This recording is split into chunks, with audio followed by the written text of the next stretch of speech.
इन्होंने बेसिकली दो क्राइम किए हैं, एक पीक एक्ट का वायलेशन किया हाँ, वीडियो बना तो दूसरा 506 बी का इर्तिकाब किया।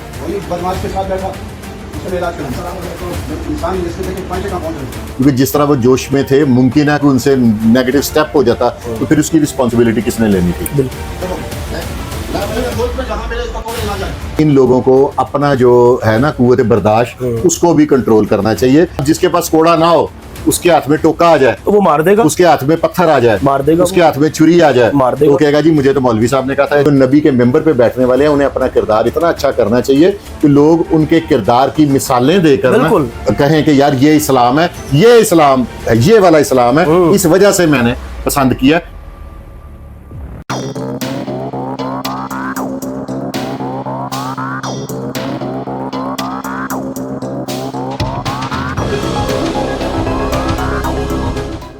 अस्सलाम वालेकुम नाजरीन, मैं हूं आपका मेजबान उमर बलोच और मेरे साथ है फुरकान शाह साहब। आज के प्रोग्राम में बात करेंगे, हाल ही में एक वीडियो वायरल होती है, मुफ्ती अब्दुल कवी साहब एक मस्जिद में बैठे होते हैं, दूसरी साइड पे एक और जो है वो मुफ्ती साहब आ रहे हैं, उनके पास एक बहुत बड़ी गन है, साथ गन मैन भी है। वो मस्जिद में दाखिल होते हैं और दाखिल होते साथ मुफ्ती अब्दुल कवी से कहते हैं कि यहां से बाहर दफा हो जाओ, नहीं तो तुम्हें मैं गोली मार दूंगा। एक और भी मैसेज देते हैं अवाम के लिए, कहते हैं कि ये जहां पे भी मिले इसको कोड़े मारो, इस इंसान को।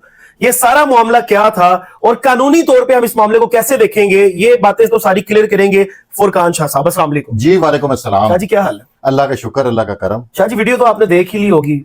ये मेरा माशरा जौन सा है ना, ये अदम बर्दाश्त की तरफ जा रहा है। देखे ना, अगर मेरा नापसंदीदा शख्स मेरी जगह पे, मेरी मस्जिद तो मेरी या तेरी हो ही नहीं सकती, मस्जिद तो सबकी है, ये तो फिरके फुरके ये बाद में बने हैं, सब मस्जिद सब मुसलमानों की है, ठीक है। तो इस तरह किसी की तजलील करके निकालना, दूसरा उसके ऊपर वीडियो बनाना, ये इन्होंने बेसिकली दो क्राइम किए हैं, एक पीक एक्ट का वायलेशन किया हाँ, वीडियो बना तो दूसरा 506 बी का इर्तिकाब किया। वो जो असले की नुमाइश नहीं है, असले के जोर पे किसी को थ्रेट देना, हाँ, उसको उठा के बाहर फेंक दिया है। गन पॉइंट पे किसी को थ्रेट देना, वेपन, वो वेपन गन हो, वो वेपन छुरी हो, वो वेपन डंडा हो, उस पे 506 बी लगती है, ठीक है। तो ये तो मेरे इल्म में तो है, लेकिन हो सकता है मुफ्ती कवी साहब के इल्म में ना हो, उनको कानूनी रेमेडी लेनी चाहिए। और मुफ्ती कवी साहब के सब्र को मैं दाद देता हूं कि मुफ्ती कवी साहब ने सब्र का दामन नहीं छोड़ा, वो भी तलख हो सकते थे सर, वो खामोशी से जूस पीते पीते निकल गए हैं। उन्होंने वो अल्लाह अकबर कहा है, अल्लाह खैर करे, पता नहीं मार ही ना दे, क्योंकि अच्छी समझदारी का मुजाहरा किया ना, क्योंकि जिस तरह वो जोश में थे, मुमकिन है कि उनसे नेगेटिव स्टेप हो जाता, तो फिर उसकी रिस्पॉन्सिबिलिटी किसने लेनी थी? बिल्कुल। इस वजह से मैं अपने उलमा कराम से खास तौर पे कहूंगा कि आप लोग मेंबर पे बैठते हैं, हमारे लिए मेंबर बड़ा मुकद्दस है। आपके मुंह से निकली हुई बात ना, हम लोग वो हरफे आखिर समझते हैं, बिल्कुल, बहुत अहमियत है, क्योंकि हम लोग दीन के बारे में इतनी नॉलेज नहीं रखते। दीन एक समुंदर है, हमें पता है कि जो हमारे मौलवी साहब ने कहा ना, वो बहुत बड़ी बात है और इसमें कोई दो राय भी नहीं है। वो देखे ना, जब हम लोग फौत होते हैं तो हमारे जनाजे मौलवी पढ़ाते हैं, बिल्कुल। जब हमारे बच्चे पैदा होते हैं तो अजाने कान में मौलवी देते हैं, जब कभी दीन के बारे में कोई बात आती है तो सबसे पहले उलमा कराम आवाज उठाते हैं। बिल्कुल ऐसे ही है, ठीक है।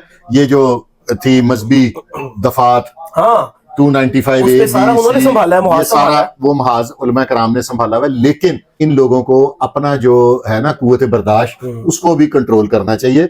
इस हद तक हाइपर होना किसी आलमे दीन का, किसी मस्जिद के मौलवी साहब का, किसी का भी ये बियरेबल नहीं है। और जैसे उन्होंने उकसाया लोगों को, मैं तो ये अल्फाज इस्तेमाल करूंगा कोड़े मारने पे, कि जहां मिले कोड़े मारे। अब जिसके पास कोड़ा ना हो, उसके हाथ में टोका आ जाए तो वो मार देगा, उसके हाथ में पत्थर आ जाए मार देगा, उसके हाथ में छुरी आ जाए मार देगा। तो कहेगा जी मुझे तो मौलवी साहब ने कहा था जिथे मिले नो मार दो। कहेगा जी मेरे को तो उसमें कोड़ा नहीं था, कोड़ा तो अब होता ही नहीं, हमने देखा ही नहीं, ऐसा कोड़ा कहते किसे हैं? तो वो कहे जी मेरे पास तो खंजर था जनाब, में आपका हुक्म था, मैंने मार दिया। और वो कोड़ों की भी ये नौयत हुआ करती थी कि अगर लिमिट से ज्यादा मारो तो बंदा मर जाता था। अब हमारा ना ये जिसमें भी कोई ऐब है ना, अगर एक शख्स की हरकत और सकनात मौलाना कवी साहब की कई बातों से हो सकता है मुझे भी इख्तलाफ हो, मुझे भी है, हम सबको है। लेकिन इसका ये मतलब नहीं है कि मैं मौलाना कवी साहब को जान से मारने का या जख्मी करने का फतवा का इख्तियार रखता हूँ।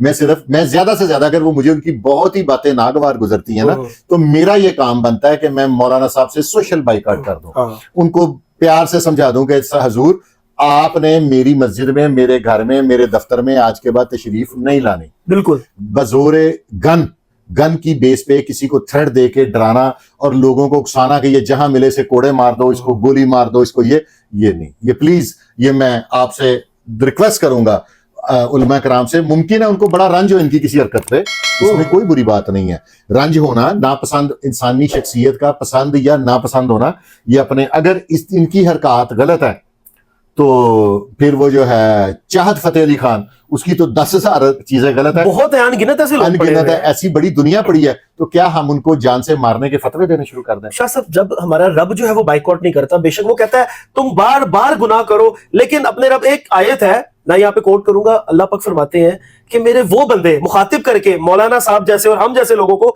मेरा रब मुखातिब करके कह रहा है कि मेरे वो बंदे जिन्होंने अपनी जान पे बहुत ज्यादा ही जुल्म कर लिए हैं, अपने रब की रहमत से मायूस ना हो। देखे ना, अपने किरदार से हो सकता है वो मौलाना कवी साहब को प्यार से समझाते, इस तरह मौलाना कवी साहब ये समझेंगे कि मैं तो अब नोटोरियस हूँ, हाँ। मैं तो बदनाम हो चुका हूँ, मैं बुरा आदमी हूँ, मुझे अब ठीक होने की जरूरत नहीं है, वो मजीद और ऐसी हरकतें करेंगे। इससे बेहतर ये नहीं था कि इनको मोहब्बत के साथ प्यार से समझाते, इनकी सलाह करते। मुमकिन है कि जो उनमें थोड़ी बहुत कमी कुताही किसमें नहीं है, बिल्कुल बेऐब तो सिर्फ वो नबी पाक सल्लल्लाहु अलैहि वसल्लम की जात थी या उनके साथ जो सहाबा कराम थे, हम लोग तो सारे एक जैसे हैं। ये तो मेरे रब का कमाल है कि उसने हमारी पर्दापोशी की हुई है। और गुनाहगार बंदा रब के ज्यादा करीब है, हाँ। क्योंकि जब वो अपने गुनाहों की माफी मांगता है ना, तो अल्लाह पाक उसको, हाँ, तो इसकी वजह से कि हम लोग किसी पे ये फतवा देना कि ये मेरे से ज्यादा बुरा है, ये तो मुझे नहीं समझ आती। कि मुझे तो आज तक अपने से गलीज आदमी दुनिया में कोई नहीं नजर आया। हम सब ऐसे मुझे हैं। सबको अपने से सारे मुझे तो बेहतर लगते हैं। मौलाना कवी साहब भी, मैं तो उन्हें कहूंगा कि मेरे से तो वो बहुत बेहतर है। हमारे जैसे लोगों को तो फिर लोगों को मार देना चाहिए। अब यहाँ पे जो है वो मामला क्या होगा, क्या मौलाना अब्दुल कवी साहब जो है, जो मुफ्ती अब्दुल कवी साहब है, वो क्या इस पे लीगल एक्शन ले सकते हैं? असूलन तो लेना चाहिए ना, अगर वो नहीं लेते तो इससे ना ये चीज प्रमोट हो जाएगी। ठीक है, कल को किसी भी आलमे दीन का दिल करेगा वो इसी तरह का कोई फतवा को गन पॉइंट पे या कुछ ऐसे, तो वो बी रेबल नहीं है। अगर वो अपनी तजलील अपनी मर्जी से खवातीन से करवाते हैं तो करवाते रहे, बिल्कुल, ये उनका ठीक है। रब का मामला आपको नहीं पसंद, आप उनसे बाइकआउट कर दें। अब मैं चाहत फतेह अली खान साहब को नहीं सुन सकता, मैं अपनी किसी, क्योंकि वो मेरी नजर में खुशी के अलावा चाहत फतेह अली खान गम पे बुलाने वाला भी गुलकार है।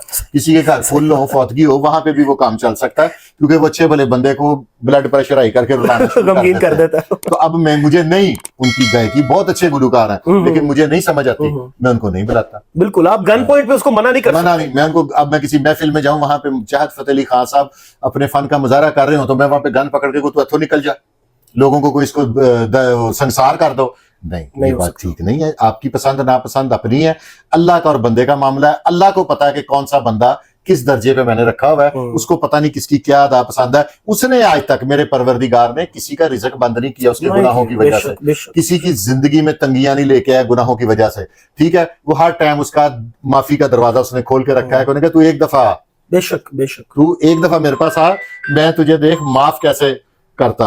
अब इंसान जौन सा, अगर वो ना समझे तो वो तो एक अलग बात है, लेकिन इंसान को चाहिए कि इंसानों वाले हरकत और प्यार मोहब्बत और इंसानी तरीके से, जैसे मेरे दीन ने, मेरे मजहब ने समझाया कि मोहब्बत से, अपने किरदार से अगर को इंस्पायर करो। आज तक अगर 54 मुल्क इस्लामी है ना, तो मेरे नबी पाक सल्लल्लाहु अलैहि वसल्लम के किरदार की वजह से है। आपका किरदार इतना मुस्बत था कि लोग जोक दर जोक इस्लाम कबूल करते रहे, ठीक है, और आज तक लोग मुसलमान हो रहे हैं। ये नबी की तरबियत थी, नबी का आला ज़र्फ था, नबी के आला किरदार है, जिनकी वजह से अभी तक दीन इस्लाम फैलता ही जा रहा है। तो हमें अपना किरदार भी, जो नबी के मेंबर पे बैठने वाले हैं, उन्हें अपना किरदार इतना अच्छा करना चाहिए कि लोग उनके किरदार की मिसालें देकर बिल्कुल और कहें कि यार ये इस्लाम है, ये इस्लाम है, ये वाला इस्लाम है। इस वजह से मैंने पसंद किया। पहले ही हमारे उलमा कराम को और लोग ना थोड़ा सा तनकीद का जरा निशाना, आप किसी भी मौलवी साहब की कोई वीडियो वायरल कर दें तो लोग उसको बड़े सवाब के साथ समझ के ना तो उसको चलाते हैं, ठीक है। लेकिन ये चीज क्योंकि एंटी है ना, एंटी पुलिस, एंटी स्टेट और एंटी मौलवी लोग बहुत ज्यादा है, तो इस वजह से मौलवियों को चाहिए कि अपने किरदार को की सलाह करें और एक मोहब्बत से, प्यार के साथ इसका मामला तय करें। बिल्कुल। नाजरीन, यहाँ पे लास्ट में मैं भी यही कहूंगा कि जो भी हुआ गलत हुआ, अगर मोहब्बत से, प्यार से इस्लाह की जाती तो मेरे ख्याल से रिजल्ट कुछ और होता है। डरा धमका के मस्जिद से बाहर निकालना बड़ी ज्यादती थी। इस पे जो है वो जाहिर सी बात है एक्शन भी हो सकता है, लेकिन उम्मीद है कि इंशाल्लाह दोबारा से ऐसा कोई वाकया सामने नहीं आएगा। अपने मेजबान को दीजिए इजाजत। अल्लाह ने